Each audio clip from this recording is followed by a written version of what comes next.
បាទសូមគោរពហើយសូមស្វាគមន៍មកកាន់កម្មវិធីធម្មពលបបៃតងនេះគឺជាការបំពាក់ធម្មពលពន្លឺព្រះអាទិត្យមួយនៅលើវិឡាមួយនៅភ្នំពេញថ្មីយើងនេះទេហើយកម្លាំងដែលយើងបំពាក់នៅទីនេះគឺយើងបំពាក់កម្លាំងសូឡាធម្មពល280វ៉ាត់ចំនួន12ផ្ទាំងដែលធម្មពលអាចផលិតបានក្នុងកំឡុងពី12គីឡូវ៉ាត់ទៅ15គីឡូវ៉ាត់ក្នុងមួយថ្ងៃហើយធម្មពលនេះអាចប្រើប្រាស់ទូទឹកកកឆ្នាំងដាំបាយដូចជាម៉ាស៊ីនត្រជាក់បានសម្រាប់ប្រើនៅក្នុងវិឡានេះតែម្ដងហើយការបំពាក់នៅទីនេះគឺថាយើងបំពាក់ពិសេសដោយសារតែម្ចាស់ផ្ទះគាត់មិនបានมันមានប្រព័ន្ធការពាររន្ទះពីមុនទេដូច្នេះយើងបំពាក់ជូនគាត់នៅទីនេះរួមទាំងប្រព័ន្ធការពាររន្ទះតែម្ដងហើយប្រព័ន្ធការពាររន្ទះគឺយើងភ្ជាប់ជាមួយប្រព័ន្ធទាំងសូឡានេះហើយយើងទៅភ្ជាប់ជាមួយប្រព័ន្ធអាំងម៉ូទ័រប្រព័ន្ធ charge controller ដែលបំពាក់ដោយ arrestor គេហៅថា surge arrestor មួយទៀតពីរគ្រឿងទៀតដែលសម្រាប់ជួយទៅដល់ការបំពាក់ការការពារទាំងសូឡានៅពេលដែលមានកាំរន្ទះឬក៏កាំរន្ទះសាច់មកពីកន្លែងផ្សេងហើយប្រព័ន្ធនេះយើងបានបំពាក់ភ្ជាប់ជាមួយឧបករណ៍ការពាររន្ទះដែលយើងឃើញខ្សែកាបនៅទីនេះគឺខ្សែកាបស្ពាន់ការពាររន្ទះធំប៉ុណ្ណេះដើម្បីយើងការពាររន្ទះដូច្នេះការដែលយើងបំពាក់ការពាររន្ទះមិនមែនយើងដាក់តូចខ្សែទូចមួយចេញពីសូឡាចុះទៅដីនឹងថាជាការបំពាក់ត្រឹមត្រូវទេ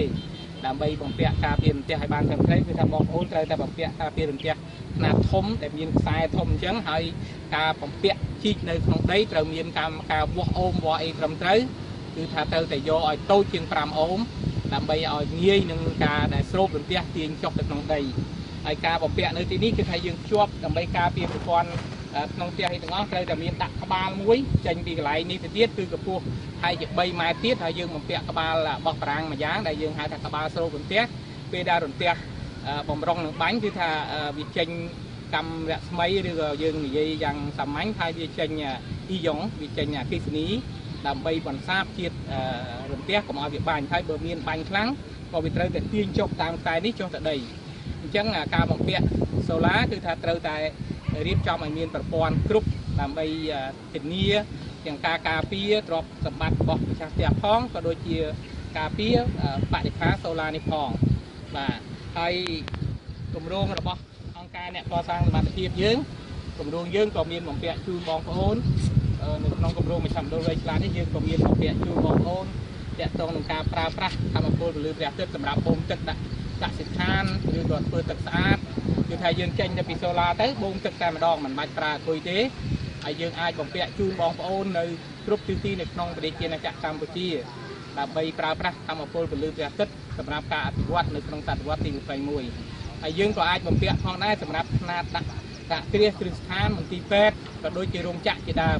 ដោយសារតែយើងមានដៃគូស